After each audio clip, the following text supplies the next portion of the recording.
ओम शांति। पुस्तक पठन श्रीमद् भगवत गीता रहस्य। लेखक ब्रह्मा कुमार सुधांशु शेखर मिश्र। षष्ठ अध्याय अभ्यास बा ध्यान योग।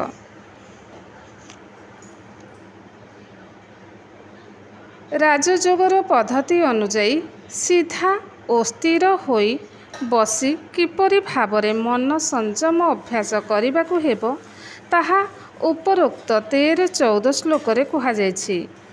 एहिपरि संयत मन को समग्र भावे ईश्वराभिमुखी करने को हेबो। ताहेले कामना वासना दे विक्षोभ विलीन होई बुद्धि परमात्मा मिलन सुखरे निमज्जित होइजिबो।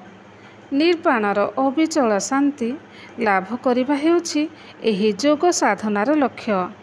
किंतु यह बुद्धदेवଙ୍କ निर्वाण परि शून्य विलय हेबा नुहे। परमात्मा एकमात्र एही परम शांतिर भीति। संसार त्याग कर्म त्याग करिबा हेउछि योगर लक्ष्य नुहे। शरीरर कुशलता लाभ करी मध्य एही योग हुए नहीं।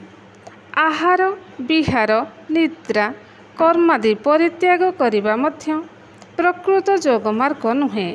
अपर पक्षरे ये सबु अति मात्रा रे करिबा मध्य अनुचित। समस्त विषय रे संयत और मिताहारी होई योग अभ्यास करिबा को हेबो। युक्त अर्थात परिमित। साधारणतः एहिपरि भावरे एहार व्याख्या करा जाए। किंतु शेष पर्यंत योगी को अन्य एक अर्थरे युक्त हेबा को हेबो। ताहा हेउछि आत्मिक स्थिति रे परमात्मा को सहित योग युक्त हेबा।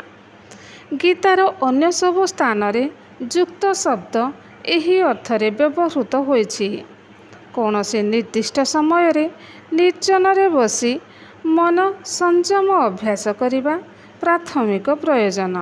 किंतु जेतेबेले योग लाभ करा जाए सेतेबेले आहार विहार आदि समस्त विषय परमात्मा को सहित युक्त हुए। सेतेबेले परमात्मा सबु किछि बोली अनुभव हुए। जीवन और कर्मर समस्त प्रयोजन केवल परमात्मा को पाई उद्दिष्ट हो जाए। ध्यान योगर साधना और सिद्धि। यथा विनियतं चित्त आत्मनेवावतिष्ठते निःस्पृहः सर्वकामेभ्यो युक्त इति उच्यते। तदा यथा दीपो निवातस्थो नेङ्गते सोऽवतस्मता योगिनो यतचित्तस्य युञ्जतो योगमात्मनः यत्र परमते चित्तं निरुद्धं योगसेवया यत्र चैवात्मनात्मानं पश्यन्नात्मनि तुष्यति सुखमात्यन्तिकं च तत् बुद्धिग्राह्यमतीन्द्रियं वेति यत्र न चैवायं स्मितश्चलति तत्त्वतः जं लब्धं च परं लाभं मन्यते नाधिकं ततः यस्मिन् स्थितो न दुःखेन गुरुणापि विचल्यते त्वं विद्या दुःखसंयोग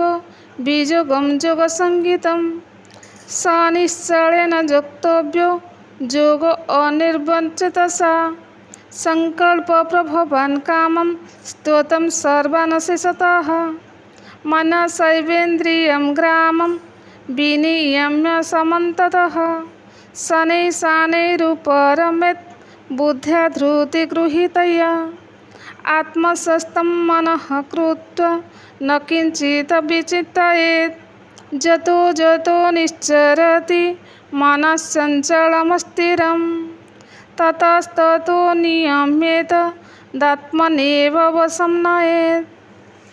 अर्थ जेतेबेले संपूर्ण भावे वशीभूत मानस चैतन्य आत्मारे स्थिर होई अवस्थान करे सेतेबेले सकल कामनारु मुक्त पुरुष योग सिद्ध बोली कथित हुअन्ति।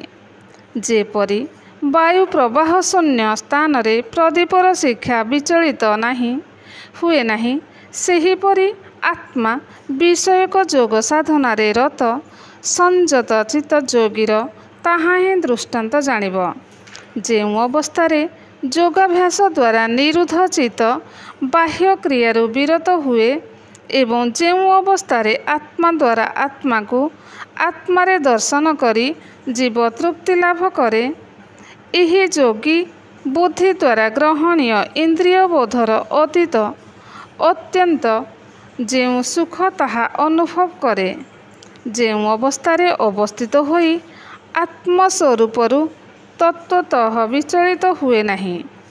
ଯେଉଁ ଅବସ୍ଥା ଲାଭ କରି ଯୋଗୀ ଅନ୍ୟ କୌଣସି ଲାଭକୁ ତାହା ଅପେକ୍ଷା ଅଧିକ ବୋଲି ମନେ କରେ ନାହିଁ, ଯେଉଁଥିରେ ଅବସ୍ଥିତ ହୋଇ ଭୀଷଣ ଦୁଃଖ ଦ୍ୱାରା ମଧ୍ୟ ବିଚଳିତ ହୁଏ ନାହିଁ, ସେହି ମନ ସହିତ ଦୁଃଖର ବିଚ୍ଛେଦ ରୂପ ଅବସ୍ଥାକୁ ଯୋଗ ବୋଲି ଜାଣିବ। ଅବସାଦ ଶୂନ୍ୟ ହୃଦୟରେ ଦୃଢ଼ ସଂକଳ୍ପ ସହିତ ସେହି ଯୋଗ ଅଭ୍ୟାସ କରିବା ଉଚିତ।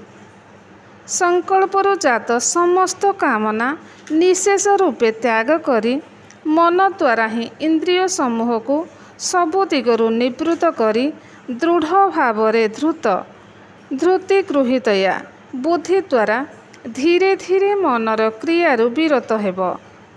ମନକୁ ଆତ୍ମିକ ସ୍ଥିତିରେ ସ୍ଥିତ କରାଇ କୌଣସି ଚିନ୍ତା କରିବା ଉଚିତ ନୁହେଁ। ଚଞ୍ଚଳ ଓ ଅସ୍ଥିର ମନ ଯେଉଁ ଯେଉଁ ବିଷୟ ଅଭିମୁଖେ ଧାବିତ ହୁଏ, ସେହି ବିଷୟରୁ ପ୍ରତ୍ୟାହାର କରି ଆତ୍ମାରେ ହିଁ ବଶୀଭୂତ କରିବ। କ୍ରମଶଃ ଓମ୍ ଶାନ୍ତି।